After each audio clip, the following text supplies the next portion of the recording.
আসসালামু আলাইকুম এভরিওয়ান, কেমন আছো সবাই? আলহামদুলিল্লাহ আমি ভালো আছি। আজকে অনেক দিন পরে আবার তোমাদের মাঝে চলে আসলাম। সো মাশাআল্লাহ আজকে আমার ছেলে হঠাৎ করে খুব বেশি ভদ্র হয়ে গেছে। মানে হচ্ছে ও ওর মতো খেলতেছে, ওর মতো থাকতেছে, আমাকে একদম বিরক্ত করছে না। সো আমি বোর হচ্ছিলাম আর চিন্তা করছিলাম কি করা যায়। সো ভাবতে হতে ভাবতে মনে হলো গাজর হালুয়া বানানো যাক। সো যে কথা সেই কাজ, ফ্রিজ থেকে গাজর বের করে নিলাম। এখন এগুলাকে আমি ছিলে ধুয়ে নিব, তারপর এগুলোকে আমি গ্রেট করে নিব। আরেকটা কথা, আসলে আমি তো খুব বড় শেফ না, যেরকম পারি যেরকম নিজে বানাই নিজে খাই আমি সেটাই তোমাদের সাথে শেয়ার করতেছি। আমি আশা করছি তোমাদের কাছে ভালো লাগবে। সো এখানে দেখো আমি গাজর দুইভাবে করে গ্রেট করে নিয়েছি।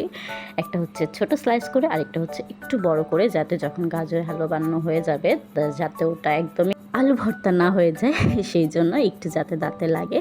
সো এটাকে আমি এখন সাইড করে নিব। আর আজকে আমি গাজরের হালুয়া বানানোর জন্য ফাইজানের খাঁটি ঘিটা ব্যবহার করব। এটা আসলেও খাঁটি ঘি, তোমরা এটা চাইলে ট্রাই করতে পারো। আর আজকে এটার পাশাপাশি আমি ইউজ করব ফাইজানের আখের চিনি, যেটাকে লাল চিনিও বলা হয়। এখন আমরা রান্নায় চলে যাচ্ছি। সো আমি এখন এখানে ঘি ঢেলে নিলাম। আর ঢালার পরে মনে হলো কম হয়ে গেছে, আরেকটু ঢেলে দিই। সো আরেকটু ঢেলে দিলাম।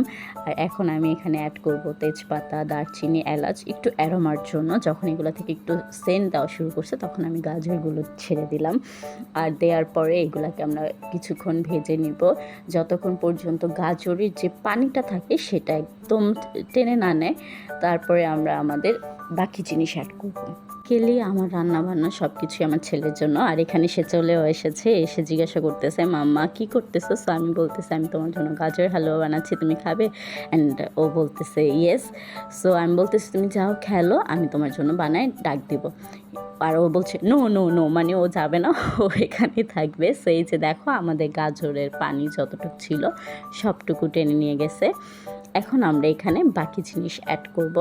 তার আগে আমি একটু চেক করে নিব গাজরটা কতটুকু মানে কি বলে সফট হয়েছে। এরপরে তো আস্তে আস্তে আমাদের রান্নার প্রসেসের সাথে সাথে গাজরটা পুরোপুরি সফট হয়ে যাবে, কিন্তু একদম গলে যাবে না, যেটা আমি প্রথমেই বললাম যে একদম আলু ভর্তা হবে না।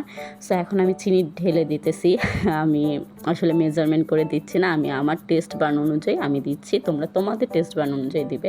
আমরা চিনিটা একটু বেশি খাই, ঘরের সবাই চিনিটা বেশি খায়, বিশেষ করে আমার আব্বু অনেক চিনি খায়, যেটা আমিও মানে খেতে পারি না।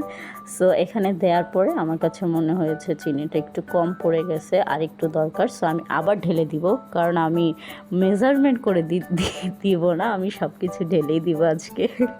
সো এই যে দেখতে পাচ্ছ আমি আরেকটু চিনি দিয়ে দিয়েছি। এখন আমি একটু লবণ অ্যাড করব।